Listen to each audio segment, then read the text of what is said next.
racing going? Going fine.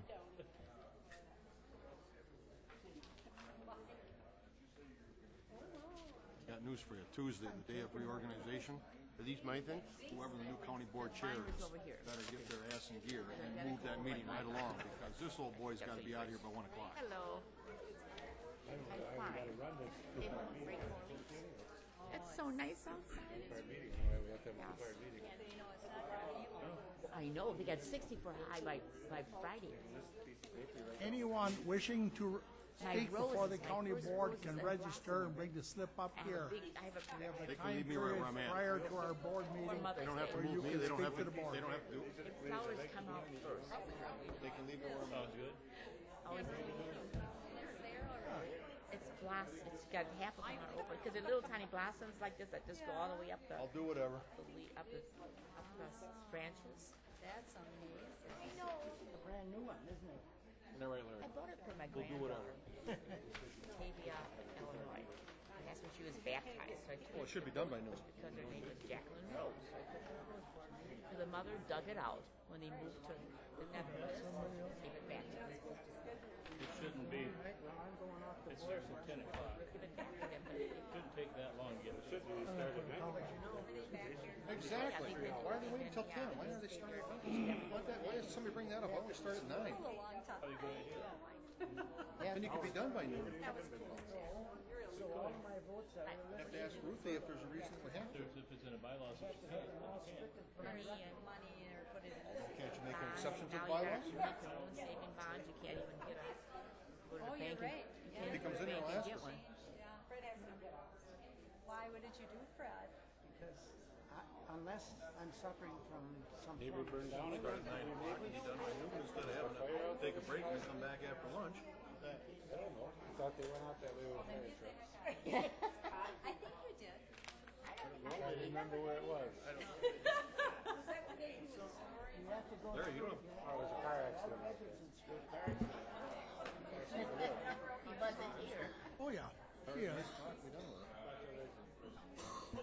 So where did you go? Sunday morning. We were going to stop in Tennessee and play golf. Golf yesterday. Tea, hot tea. 1 month yet. Now he's still in Florida. Is he? Rain. East Central. He's going to miss the last meeting, huh? End of Play golf. What? April. Oh, okay. His So last what was meeting the was last weather? week, or last month. One meeting first year. Quarterly meeting. I hope so. I hope so. Not quite. Hope Bob Wadel's out campaigning. You worked hard on this big thing, didn't you? Better be. Yeah. I'll tell you something. I didn't work on it. I think you want the other one. You just signed your name on the back and didn't do anything with it? I do. Is your name on here? Didn't you? Aren't you on here? Didn't you? Well, all you got to do is no. have somebody get You written worked on in. one of these things, didn't you? I thought you did. Fighting Normois. It was done with East Central. I don't blame him. He's 80 years old. It's time to. It's still a lot. Oh yeah, they put it Done a fantastic job.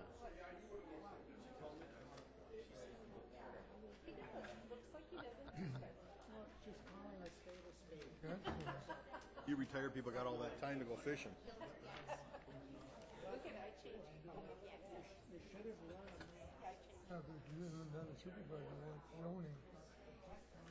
That's not in here. That's not in with the just Parks learning, East Larry. Central. It is. See, East Central is right in here. Yeah. There's your name in here. Yeah, I'm a representative on East Central, but I didn't actually have anything to do with it. They did it for the Parks Department. You didn't do fine, I tell you. Okay. A lot of reading in Where here. you at here? Resolution 12. A lot of interesting information. Yes, it is. Good reading. It takes a long time to Parks to read be through it. Yeah, How parks do we have? 20-some. 27 What parks did he do we tell have? us at the public safety? Oh, he knows? No, thank you. I'm gonna save. How many parks do we have in the county? How many what parks? Let's ask you. 8? Well, look in your plan here. It's in here? They're all listed in here. So they're all Well, their big thing was is because of errors. You know, that was the big thing. They had somebody that was doing it, that's all they did, nothing else. And if they post that job, they cannot go into the EMT field, they have to stay there. 13, 14, 15, 16, 17. Recreation areas. That 17, but it counts pouring. Both quarries are just. Ruthie, You're in trouble now. Dennis, ask her. Couple minutes in yet, huh? So you can hear him. Yeah, I was gonna say, isn't it two quarry, yes. So, what I say, 17? The bylaws say 10 a.m. We They need do. more parking. Don't you have the bylaws here? Doesn't work now? They're part of the thing to like talk about changing. He doesn't feel good, so he's in. I think you could suspend the rules. I think she got sunburned. Hi, Ruth. Okay, okay. Hi, Ruth. No, I didn't. I went tanning to get ready for my trip. Where are you going? I'm going to the Dominican. They're listed, if you go to page 58, there's kind of listed there. Oh, really? Make it between county board meetings, all right? Where you at, Ruthie? Okay, all right.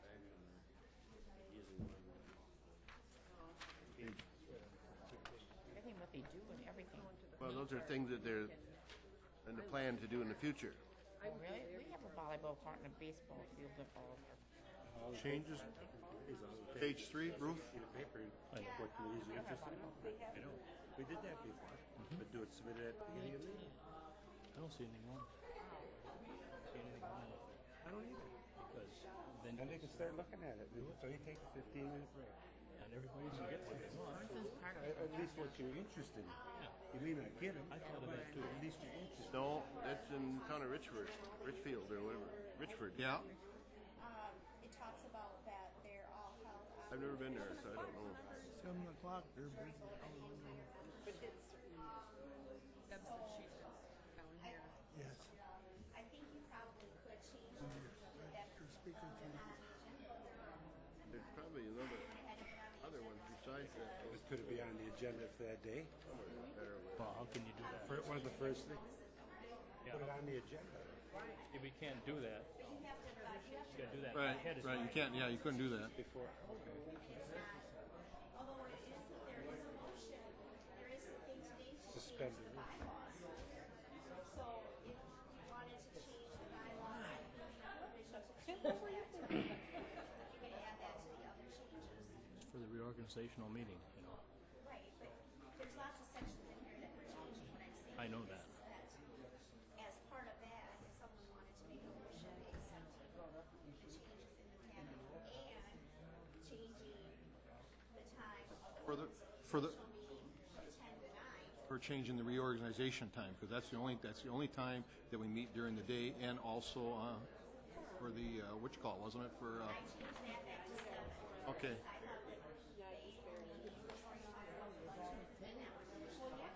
Exactly, so the public can, yeah, Yes, this is the only place that says it right here, section B.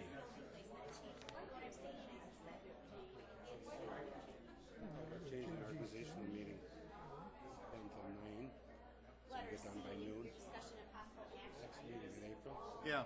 instead of having a break at noon and come back at 9 o'clock and go till 2 o'clock. Do it all. Oh, there we are, okay.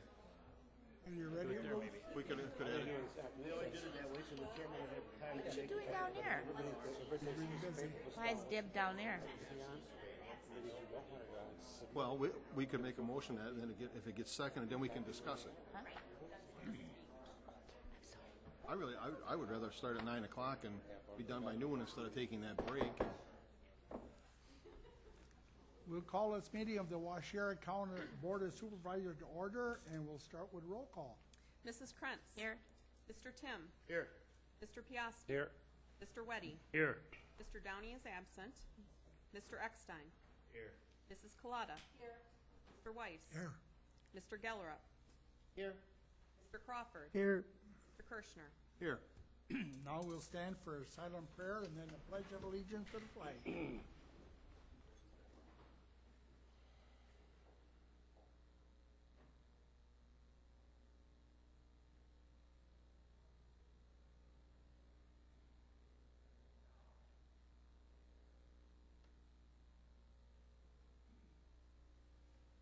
pledge allegiance to the flag of the United States of America and to the republic for which it stands, one nation, under God, indivisible, with liberty and justice for all.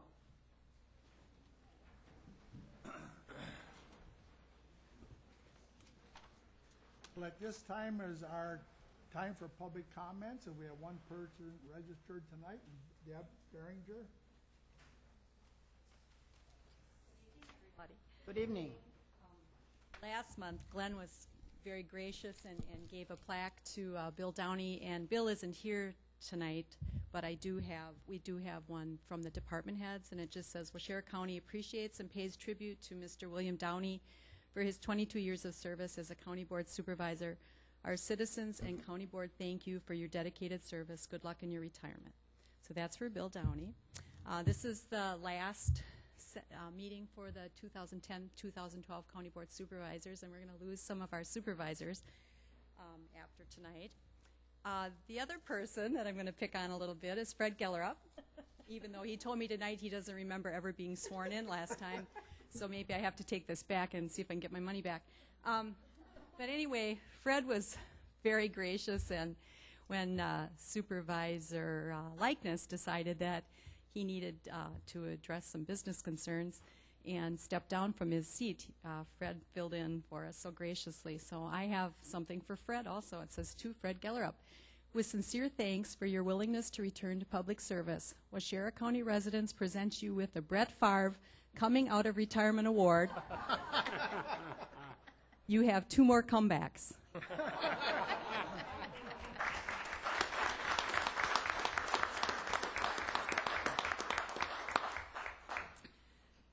Next is Norm Weiss. He's harder to pick on. I met Norm over 20 years ago, and he was the sheriff at the time. And one of the things that I noticed immediately about Norm is how very calm and controlled he is at all times. And the whole time I've worked with you, Norm, you've been that way. You're always in control, and I really appreciate that. It says, to Norm Weiss, with sincere gratitude for 45 years of dedicated public service to Waushara County in the Sheriff's Department and on the County Board of Supervisors, including service as sheriff from 1983 to 1990 and as County Board Chairman from 2002 to 2012, your leadership, wisdom, and integrity will be deeply missed. Best wishes for a long and happy retirement. Dated March 20th, 2012. Thank you, Norm.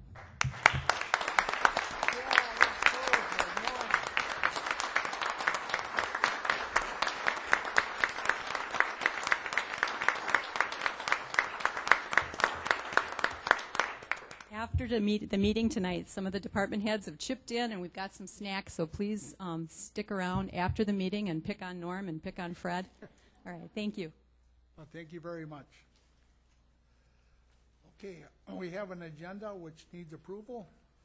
I would make a motion to approve it. Motion by Dennis Whitty, second by Donna Collada. Any discussion on the agenda? Hearing none, all in favor of that say aye. Aye.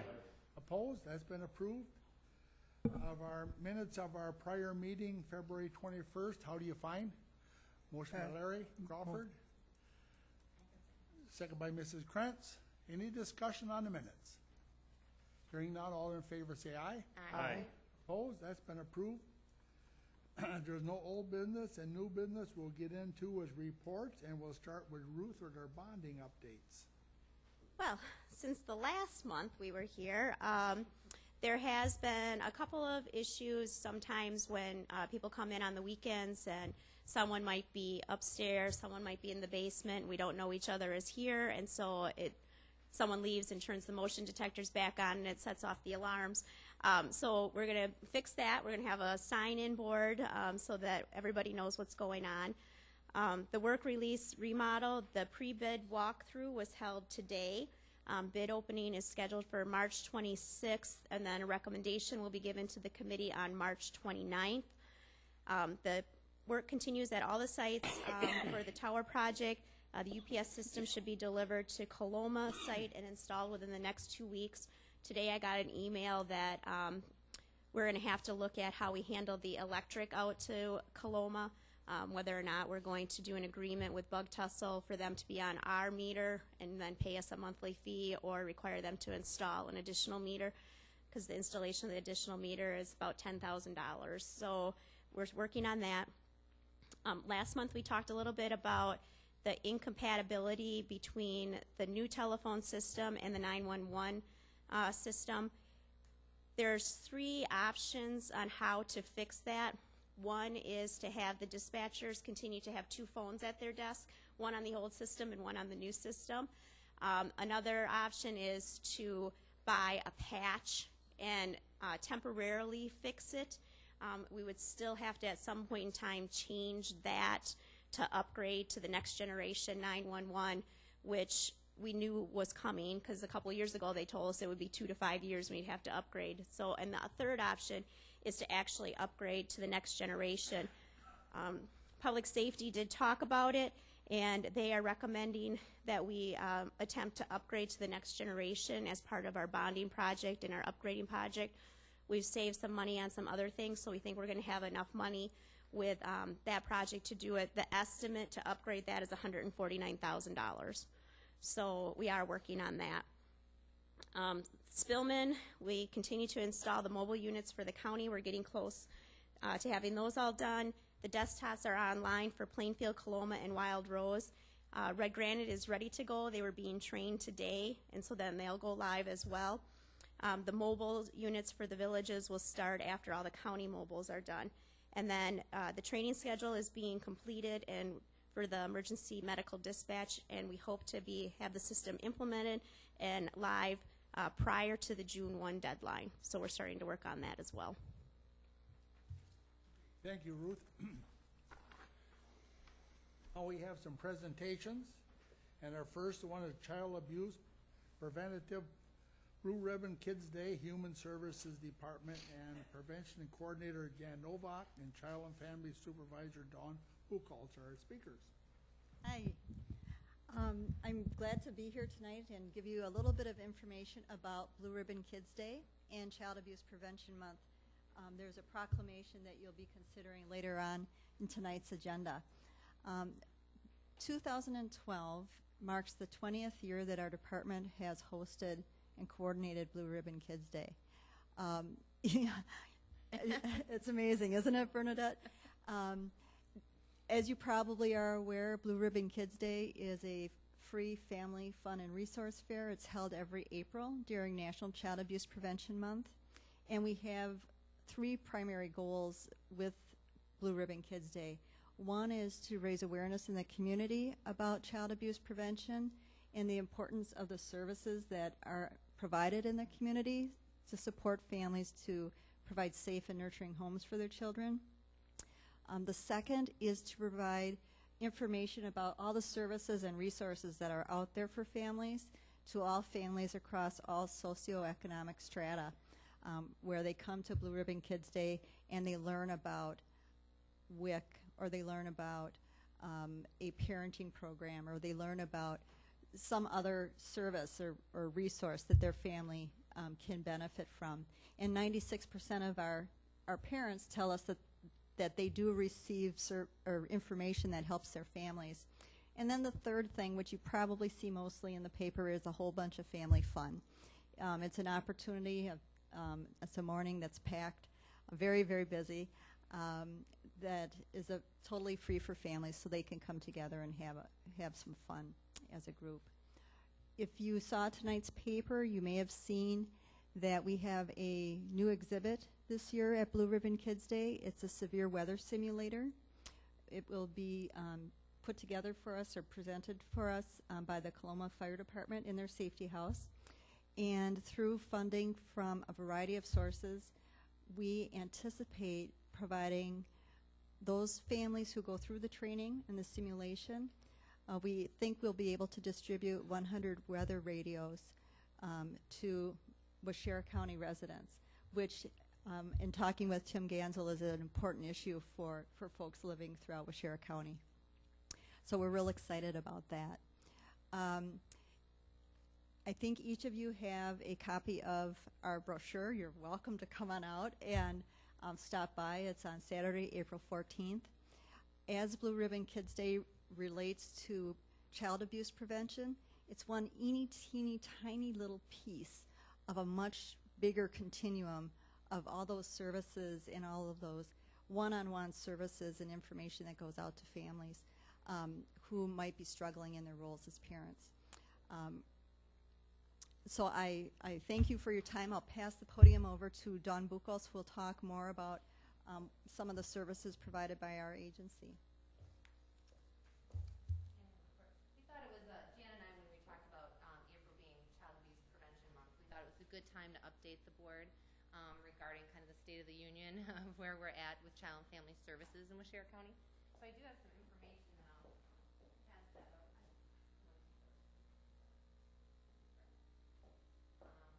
Kind of just give you an update of where we're at.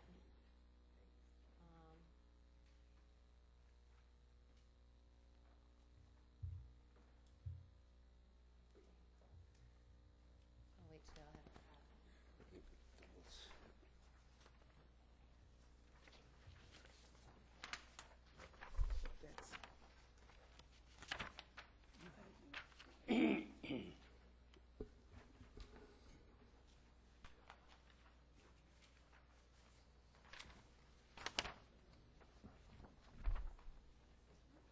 Okay, everyone have a copy?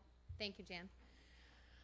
So I guess this is just our annual report, a tiny piece of what the whole Department of Human Services does. But as far as child and family services goes, there's some highlights that I want to point out to you regarding 2011.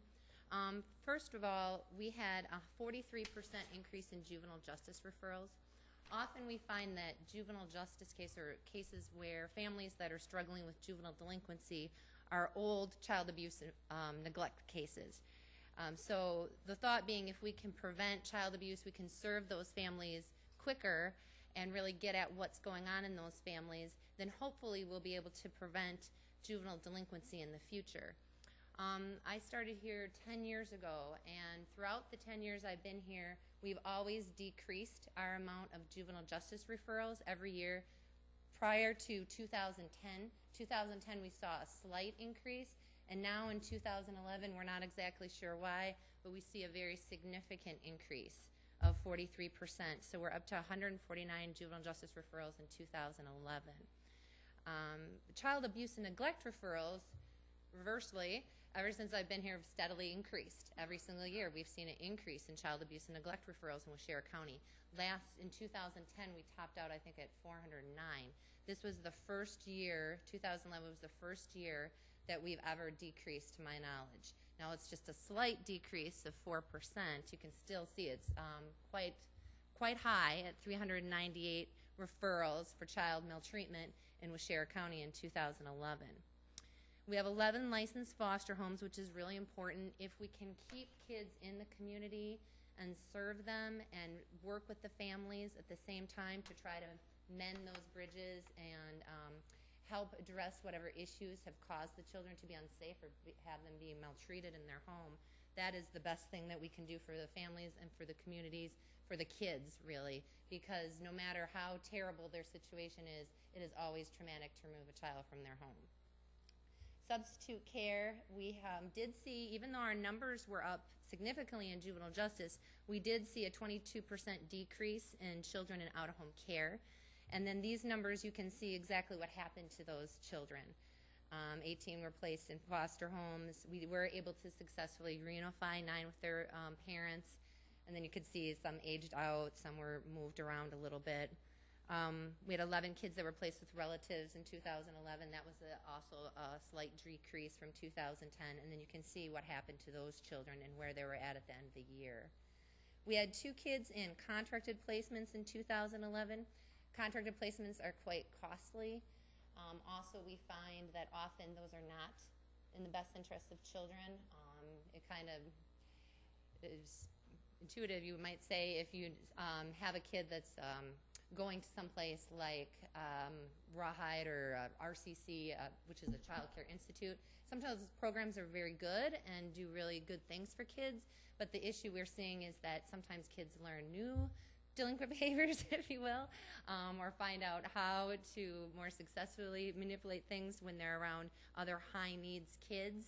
And some of those placements we have not been happy with, and some of them we have been. So, but in any event, those children, even if they age out of those places, 90% of those kids return to their communities. So it's not the case that we can just ship off kids and have someone fix them and then they come back new. Unfortunately, it doesn't work that way. But we only had 2 kids in contract placements in 2011, which is pretty good. And then we did have 2 juveniles that were in Lincoln Hills, which is basically juvenile prison. Those were serious juvenile offenders. And the good news about that is that Sheriff County does not have to pay for serious juvenile offenders. That is a state-run program. Also, a big highlight of 2011 was that we did have a 180% increase in secure detention days. Again, that's not good. Kids going to secure detention is the equivalent, a kind of the equivalent, similar to adults going to jail. There's no treatment that happens there, or very little. It's just a housing facility that the kids can safely be in for short periods of time. So we don't like to use that. Like I said, it has no real treatment quality to it. They don't learn anything while there except maybe how to be better offenders, and also how to, it won't be scary anymore to go to jail, because I've gone to jail and it wasn't so bad, and now what is the next bullet we have to use for some of those kids? So that's disappointing, and we're trying to look at different ways that we can serve those children while keeping the community safe, and that's really a struggle and something we're trying to work with. And then also just at the bottom, you'll see that we had a 4.5 times increase the number in over-contracted days. That equals out to about $35,000 of taxpayer money being used to put kids in jail. So we'd like to see that money be used for other things, to really work with the families and the juveniles to improve their situations. Like I said, secure detention does nothing to treat the issues at hand.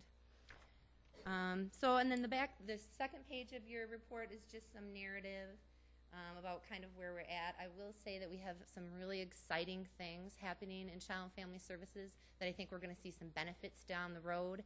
We're part of a 4-county consortium that is looking, it's called the Quad County Family Resource Center Network, and we're trying to, we got some money through the Children's Trust Fund grant to establish that program.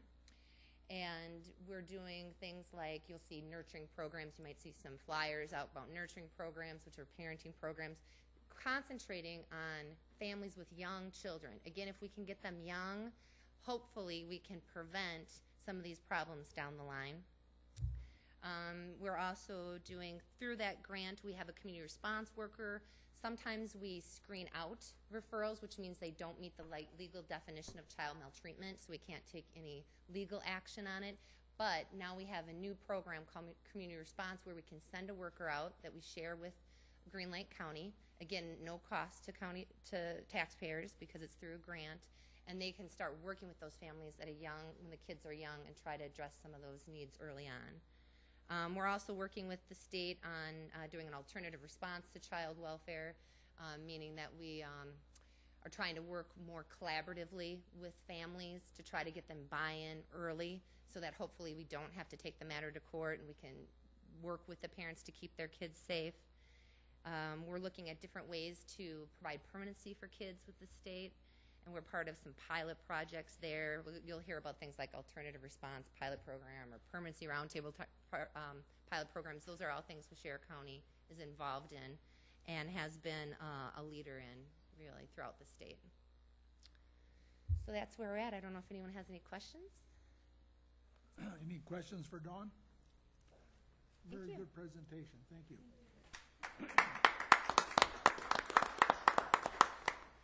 Our next presenter tonight is our Wisconsin Department of Natural Resources Conservation Warden Dave Algrim, and reference the gun range update. Dave?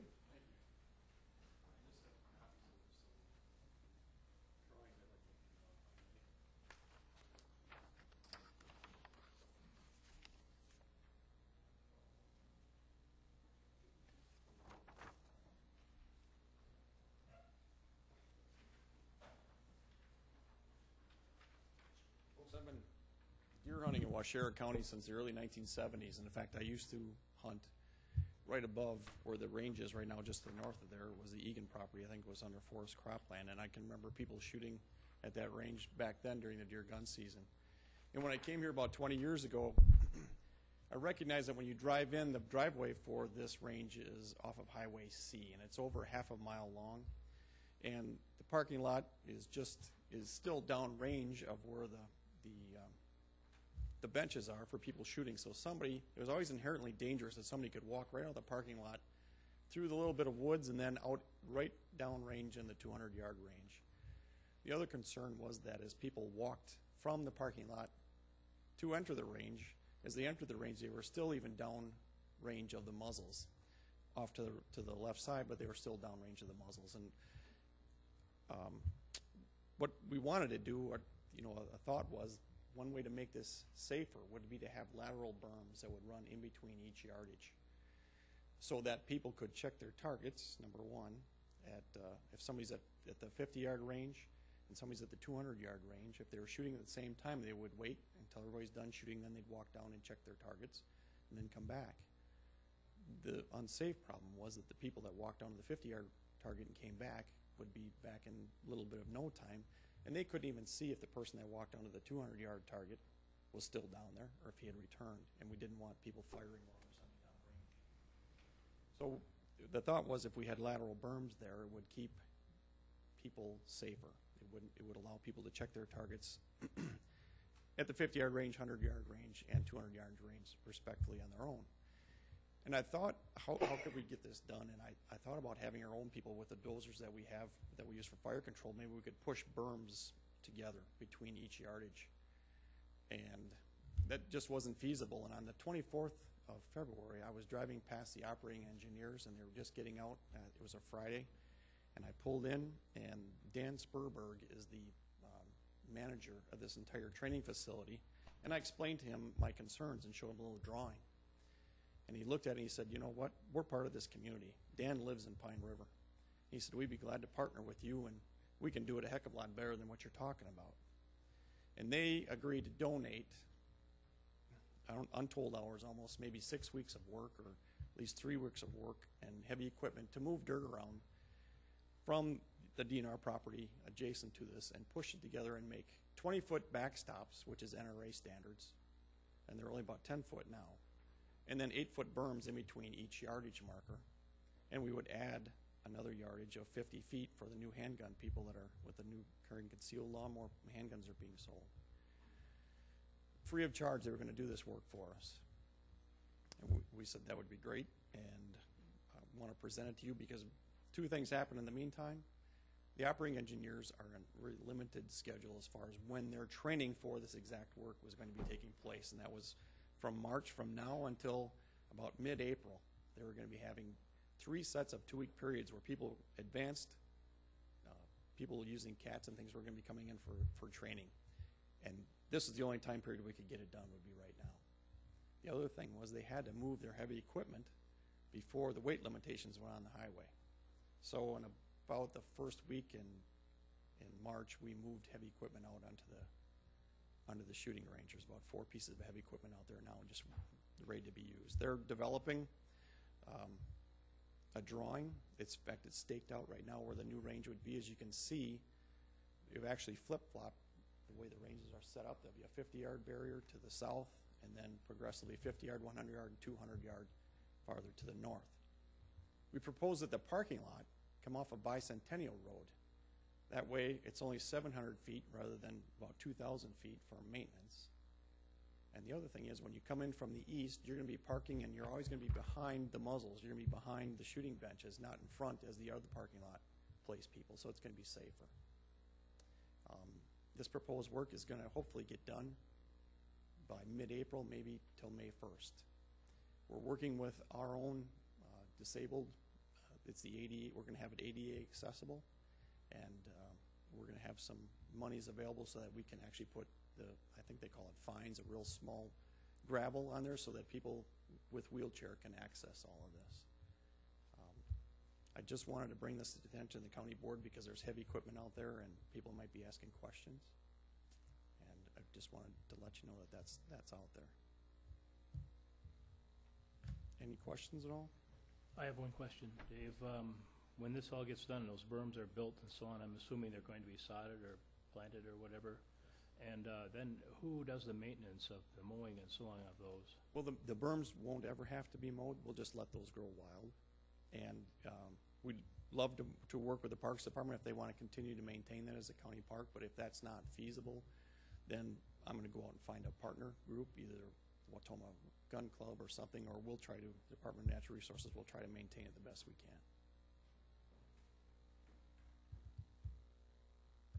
Okay, well, thank you very much, Dave. Very interesting.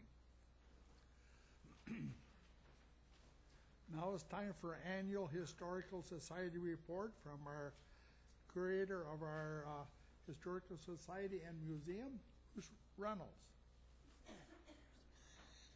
Bruce?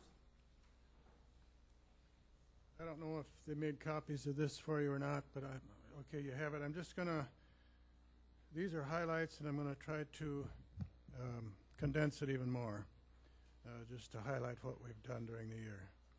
The lease was renewed, but our lease on the garage had expired the end of June. We were not notified till November that we'd have to remove the items out of the garage by February 1st of 2011. I moved the smaller items into the museum, the banquet tables and rummage sales upstairs in the cell block area by the fire escape.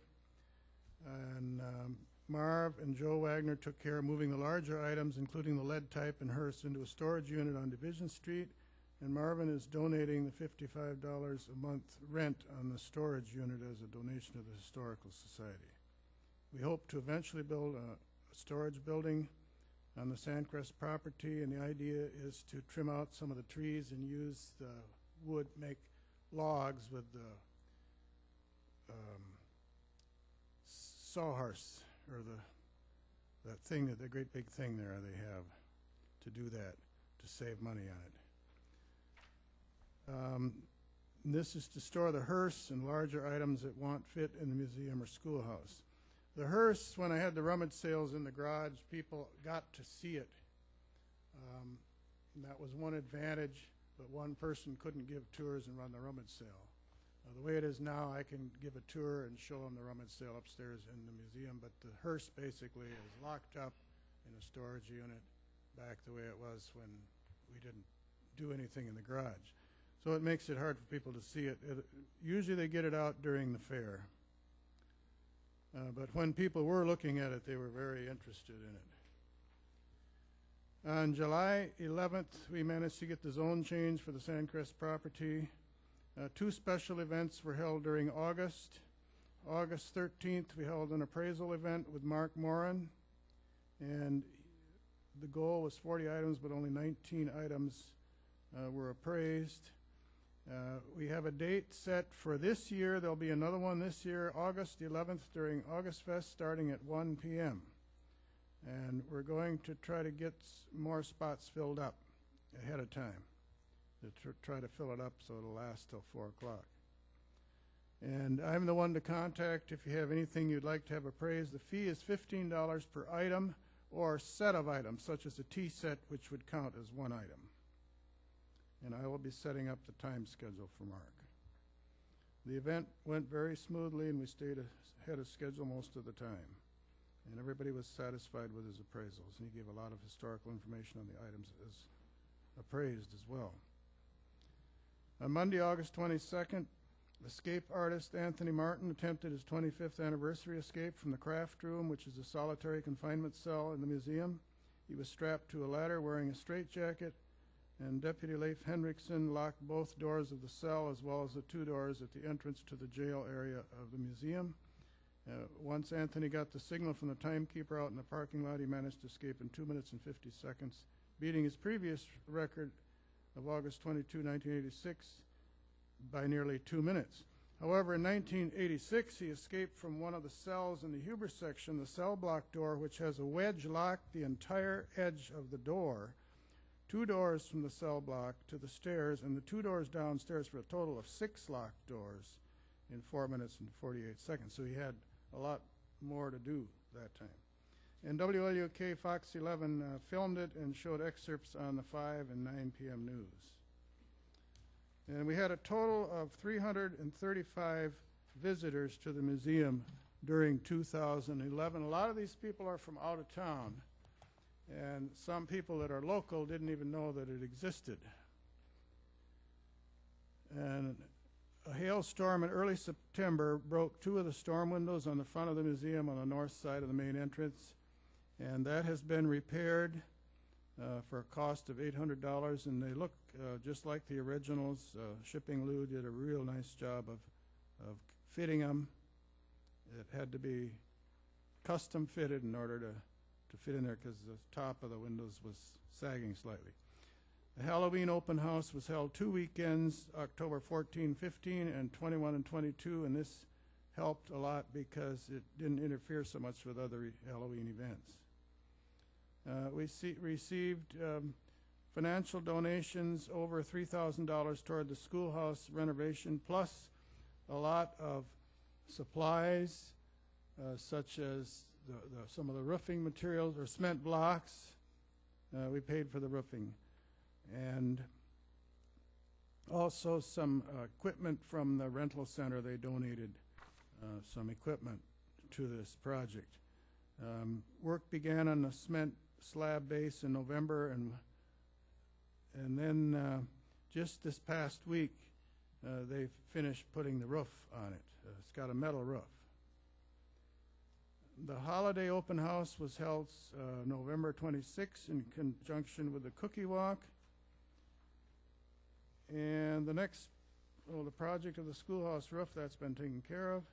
The genealogy center at the library is up and running with genealogy sessions scheduled at the library the second and fourth Monday of the month from 1 to 3, and the second Saturday of the month from 1 to 3. And the instructor is Dolores Zilhart, who is a real expert on genealogy. And I'm glad that we have her volunteering to do this. And then we also have the museum open for genealogy in the morning, Monday, Wednesday, and Friday mornings in the basement. And Charlie Simonson comes there 5 days a week, unless he's going to a funeral or something. And he files obituaries from old newspapers that Mike Bednarik brings 1 year at a time. He's gone from 1949 way back to like 33. He's working his way backwards, and he has to go through these and look for obituaries. They didn't have them all on one page like they do today. He has to go through this whole paper and then photocopy the page and cut it out. So it uses a lot of toner to do this and a lot of wasted paper, but it's the only way we can do it. And so that's where a lot of our expenses comes from. And we do get requests on emails for obituaries, and we find them and scan them, send them as an email most of the time. Sometimes they want them mailed, and they'll either send a check or pay us through PayPal, $3 per page, and that helps to pay for some of the toner. And some of the other services we have there are we have court cases from the 1800s up to the 1970s. As a rule, when they're over 20 years old, then courthouse gives them to us. I imagine there's probably some more there that need to be filed. And we have an index in alphabetical order, and you look up the name, and then that gives you the case number, and you can go back in the archives, and one of us will help you find it. And then a lot of people want to make copies. It's usually when there's some dispute over property or something like that, and people want to find out something about how a case went, especially when there's a divorce or something like that, or a death. There's times when people want to look up stuff. Even some attorneys have requested some of these files. So that's a service that a lot of people don't know about that we do offer there. And then there's a lot of obituaries in the research room.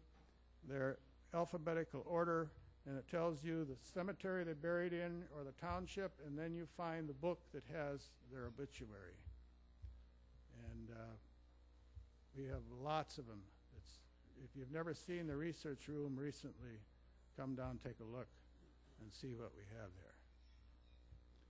Okay, that concludes my report. Thanks, Bruce. Very interesting.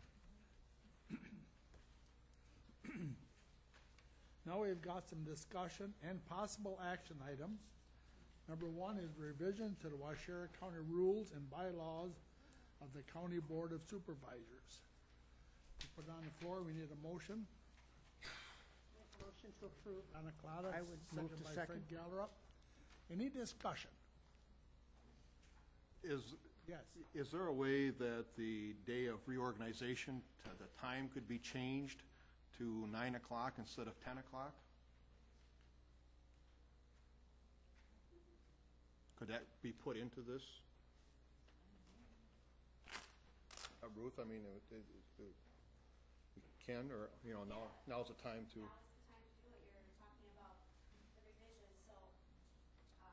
Any of the revisions that are suggested in here are, you could say yes or no to. If you'd like to add additional ones, you can do that as well tonight. These revisions, some of them were requests from different department heads with committees. Some of them were suggestions that I made. They've all been reviewed by the executive committee. A couple of them are just cleaning up some statutory language that no longer is appropriate, that the statute numbers have changed. Some of it is taking out some things that no longer is being done by the county board. And there was some additions from the new personnel policies that you previously adopted. So that's kind of where some of this came from, but certainly these are your bylaws, and anything that's in here is just a recommendation or a suggestion, and you can change any one of these or do any other changes that you want. Okay, any other discussion? Yes, Larry.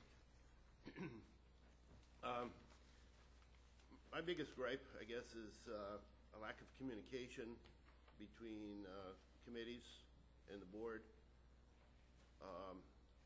Some of these things in here are related to some committees that I serve on, and as far as I know, they were never discussed at a committee meeting. And I would think that the committee should have had some input into the suggested changes, such as the library council was not involved with, I know of, with changing the citizen representative on the local library boards. The changes to the Veterans Service Commission were never discussed at a Veterans Committee meeting that I'm aware of. And it seems to me, those are the kind of things that should happen. I don't know why communication is a problem. I, as a county supervisor, had to learn about the proposed or new approved, I guess, bridge in Pine River by reading the Argus. And I think, we need to have more communication between board members and between committees and the board as to what's happening.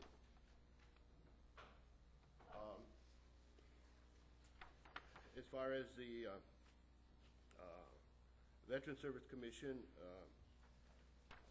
I don't think it's a good idea to have all three members appointed at the same time so that their terms all expire at the same time. I think these should be staggered. And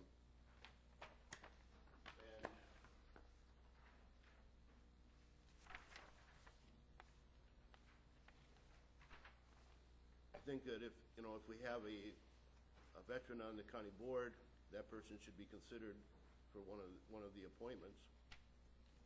Well, the Veterans Service, the reason that there's changes to that, and I talked to Bill because when I was reading the bylaws, I couldn't tell the difference between the Veterans Service Committee and the Veterans Service Commission. The commission by statute is citizens, not county board.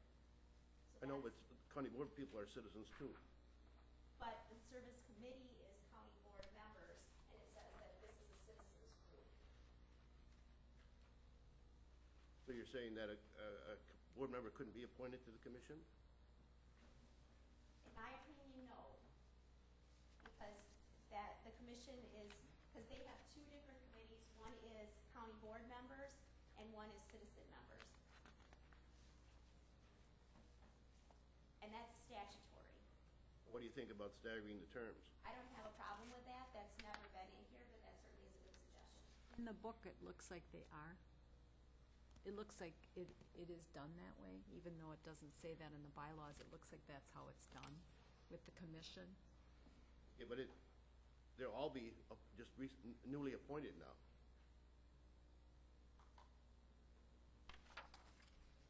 It doesn't necessarily say that, but The committee would be newly appointed, and not the commission. yeah. That's two different bodies. Or do we have a commission now? Yes. Yes.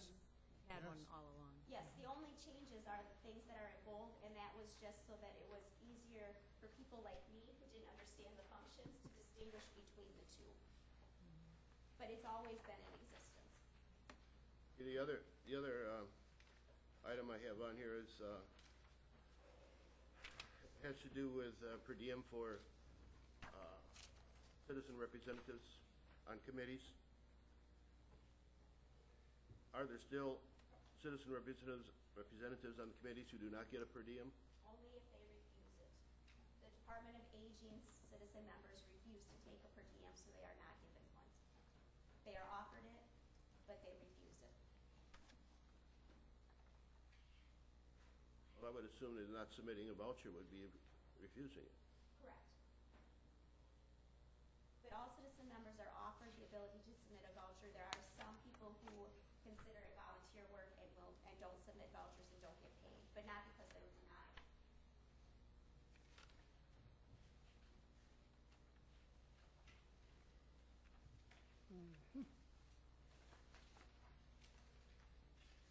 Because I was thinking about, on page 14, item number 14 toward the top there, where it says, any non-elected citizen representative serving on any committee may be compensated in a similar fashion. I think it should be changed to shall be compensated. That's fine. And I would like to make that motion an amendment. Okay, we got amendment to the, page 14, and that's under line 14. Any non-elected representative serving on a committee may be compensated in a similar fashion as county supervisors, and you say it shall be? Shall be, instead of may. Shall be, okay.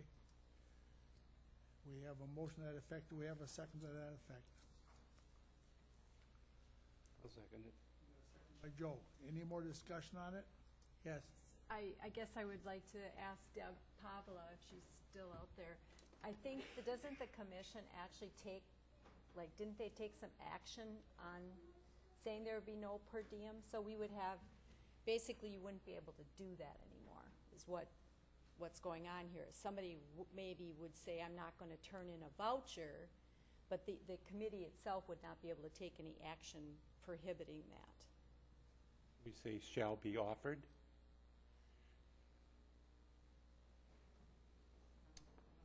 I guess I'm So- just, When it said may, then it was a choice, and it's just, I believe, and it's been the commission on aging board that has decided that it's been the citizen representatives themselves that have said, they look at this as volunteer and they do not want to submit for per diem. That may change in the future, but, over the 10 years that I've been here, we've talked about it a number of times, and they've never, ever wanted to submit for per diem. And they felt pretty strongly about it. This doesn't mean that if one of them chose to accept a per diem, that person could. According to the bylaws here, it said may be compensated. This gives the person that choice, doesn't it not? As a board, the Commission on Aging board previously had made a decision that they would reimburse mileage but not per diems, but, I'm sure we would go along with whatever the county board, comes up with. And that could be, if they did not want the compensation, that compensation could be used to offset the cost of the kitchen, couldn't it? Could we do that? I mean, if they said, I don't want the compensation for myself, but, So we donate it back to donate it back to the program. Sounds messy. That sounds really messy. That'd be up to the individual's own. Right. They'd have to donate it. Exactly. That would work. It seems to me that we're forcing them to take this money whether they want it or not. I would like to see it the same as it is, May, and if they want it, fine, but if they don't, I think we're going against their wishes, and these are volunteers to begin with. I really, we are thankful to have them on that committee, and I don't want to offend anybody that might want to be on that committee. We have a motion, and we've got a second on the floor. Yes, Fred. Chairman, I would concur with Everett. I think these people have made a conscious decision to or not to, and I think that we are interfering with their decision if we move ahead on this and approve this motion. We've got a motion, second on the floor to put shall in there. All in favor of putting shall in there instead of may, say aye. Aye. Opposed? Aye. Tied for, it'll stay as may. Any more discussion on it? Now, what about the time that? That'd be on Mark, page you wanted- 3, Mark. Page 3, yes. I'd like to make a motion to that effect, that we change that time from 10 o'clock to 9 o'clock. second. Got a motion and a second on that. Any discussion on that? Yes, Fred. Chairman, I wonder if the maker of the motion has a reason for moving that? Do I have a reason? My personal reason is when you break at noon, sometimes I don't think that people have their full attention when they come back in the afternoon. That's my reason, to try and get the whole thing done in the time frame that you've got everybody's attention span. Really, that's my reasoning for it, big time. Good call. Well, thanks, Fred. But then again, do the people making the decision on the committees have time, because they usually don't do it over the noon hour? Oh, My thought is that when the new packet goes out to the new members for that meeting, a sheet could be inserted in there, list what committees you'd like to be on, what committees you don't want to be on, and submit that at the beginning of the meeting, and then take a break, part way through the meeting, take a 15-minute break or something, and I think we'd sort out those committees real fast. If people are happy where they are, or if somebody has a desire to move committees, it could be real simple. I think it could be done in that time frame. what we're voting on now, though, is the time from Right. 10 to 9, and we got a motion and a second on the floor on that. Any more discussion on it? Hearing now, all in favor? Yes. By moving it to 9 o'clock, it would give us a little bit more time, so we would not have to break for a noon meal or anything like that. I'm thinking that the first part of the meeting, prior to the selection of the committees where the bulk of the agenda is, the first part of the meeting basically is electing of the officers, the executive committee, is it not? And the elected committees such as the highway committee, the zoning. Is there another? Extension. That doesn't really take a long time. Once that's accomplished, and those wish lists that Joe's talking about have been handed in, I would think that that could be done in a short amount of time too. Any more discussion? Got a motion and a second on the floor for 9 o'clock instead of 10. All in favor of that, say aye. Aye. Opposed to it? Aye. One abstention, or one opposed to it, so that is passed. That'll be 9 o'clock. Any more discussion on the bylaws? Now, we got a motion, a second on the floor with those amendments now to pass the bylaws. All in favor of that, say aye. Aye. Opposed? It's been approved for. Okay. We got discussion, possible action items on correction dispatch total base wage adjustments for 2012. That is the sheet that was left at your desk. Even there on it.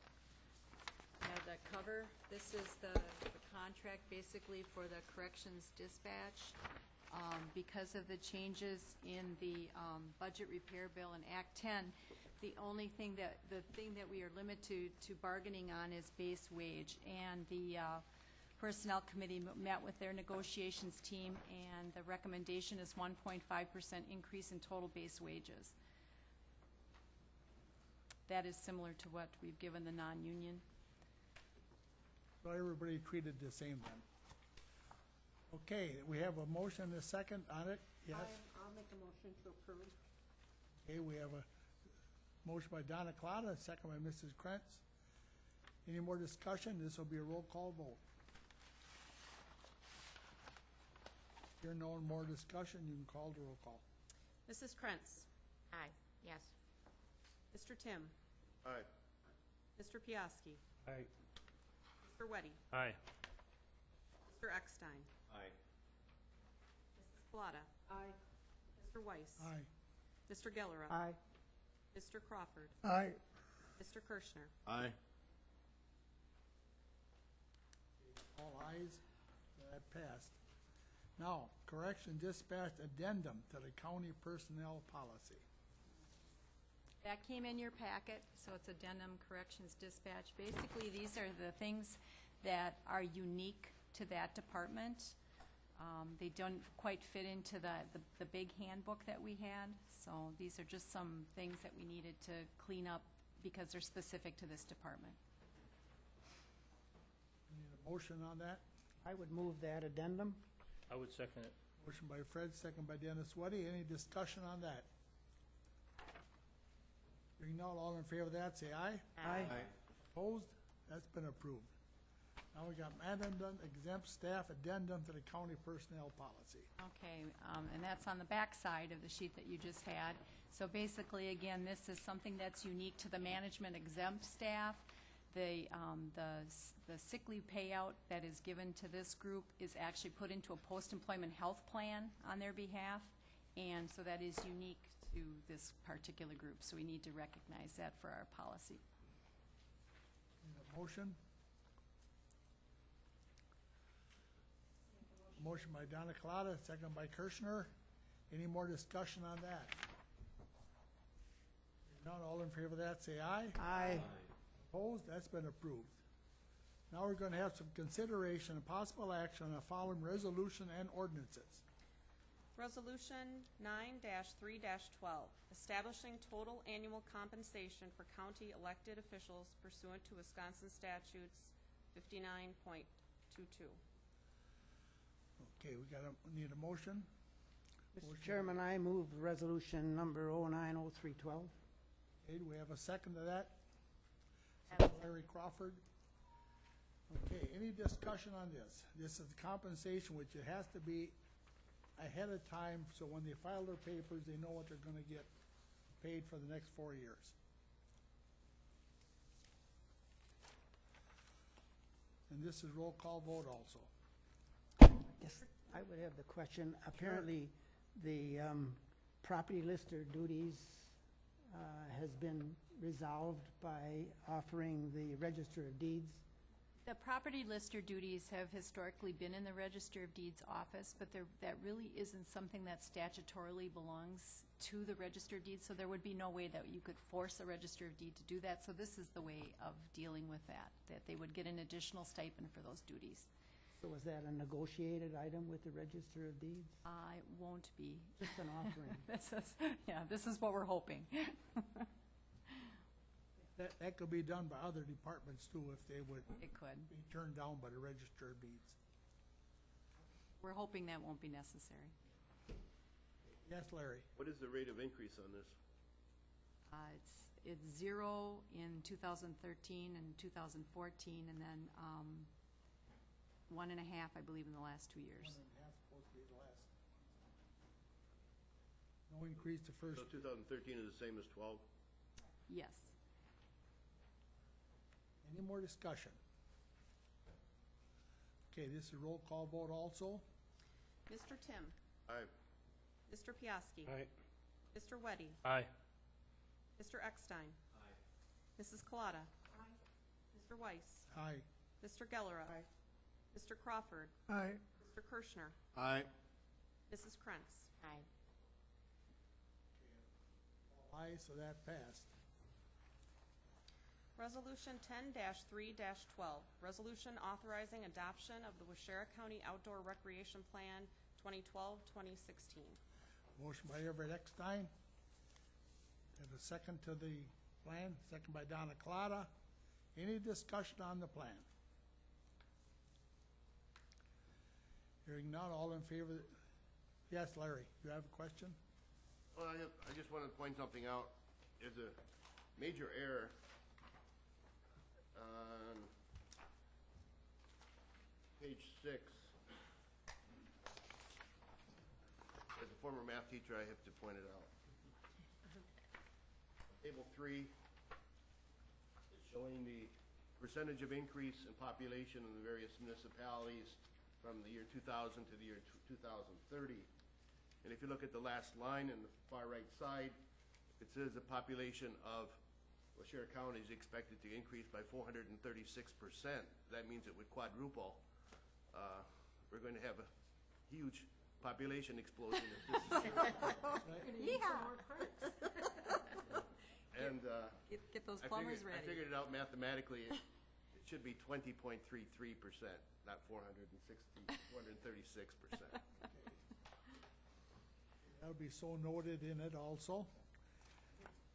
Good catch, Larry. Wow, yeah.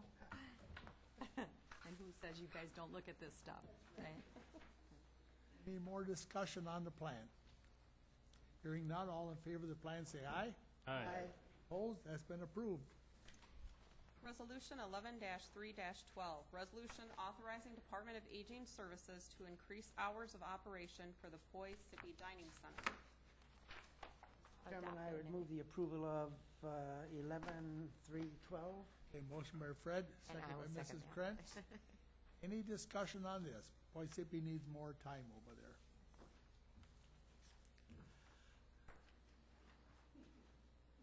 No discussion on it, and another roll call vote. Mr. Piaski. Yes. Mr. Weddy. Yes. Mr. Eckstein. Mrs. Collada. Yes. Mr. Weiss. Aye. Mr. Gellerup. Yes. Mr. Crawford. Yes. Mr. Kirschner. Yes. Mrs. Krantz. Yes. Mr. Tim. Yes. Okay, that passed also.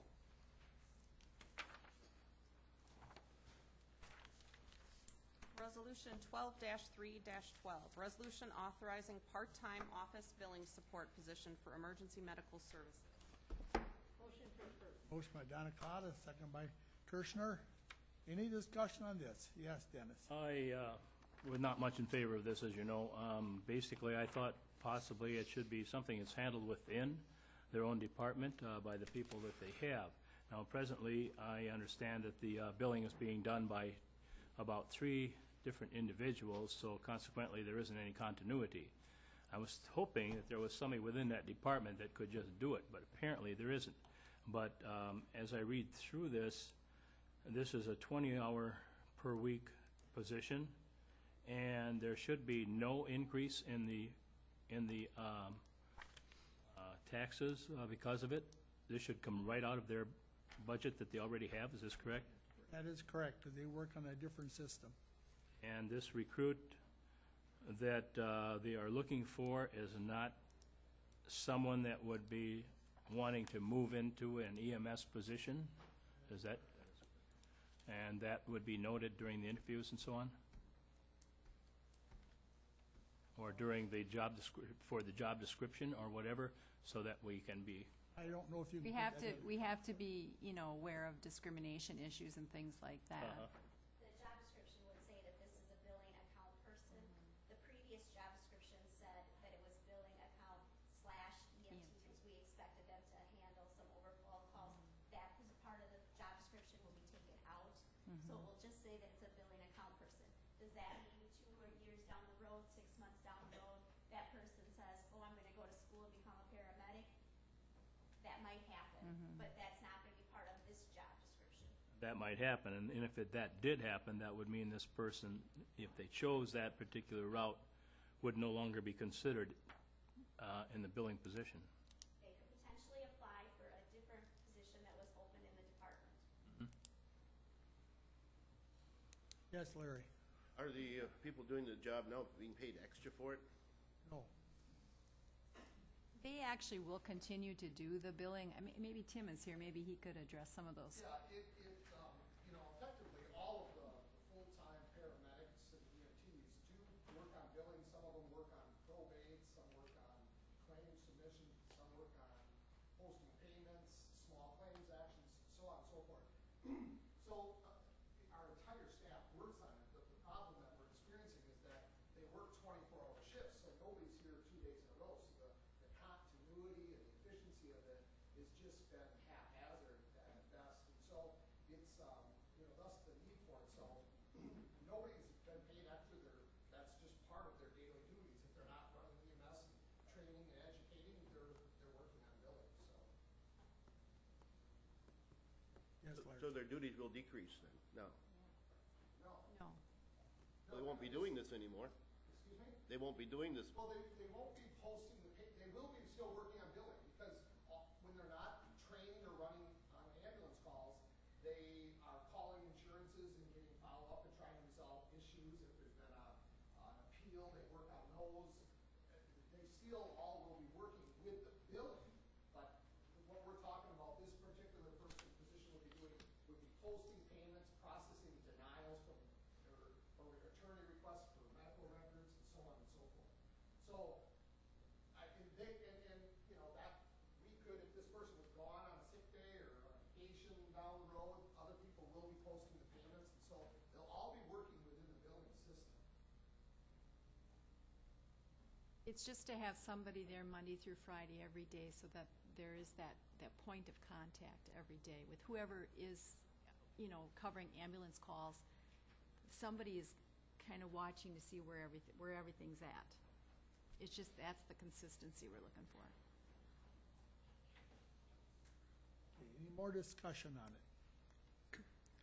Got a motion and a second on the floor, and this is also roll call vote. Mr. Weddy? No. Mr. Eckstein? Aye. Mrs. Colada? Aye. Mr. Weiss? Aye. Mr. Geller? Aye. Mr. Crawford? Aye. Mr. Kirschner? Aye. Mrs. Krentz? Mr. Tim? No. Mr. Piaski? Aye. Passed. At this time, 2 against it. Now we have some, Just one more ordinance. Ordinance number 541, ordinance amending Brasher County Codes numbers 8, 42, 54, and 58. motion by Joe Piaski. Second. Second by Larry Crawford. Any discussion on these? Hearing none, all in favor of these say aye. Aye. Opposed? That's been approved. We have some proclamations now for designating April 2012 as Child Abuse and Neglect Prevention Month, and April 14th, 2012 is Blue Ribbon Kids Day. We need a motion on that. Motion by Everett Eckstein, second by Mrs. Krentz. All in favor of that, say aye. Aye. Opposed? That's been approved. Any other business for the county board? Please stay for snacks. Don't leave. Yes. Motion adjourned by Everett. I'd second that motion. Second, all in favor of that, say aye. Aye. Opposed, we're adjourned. I take back all the stuff I did today.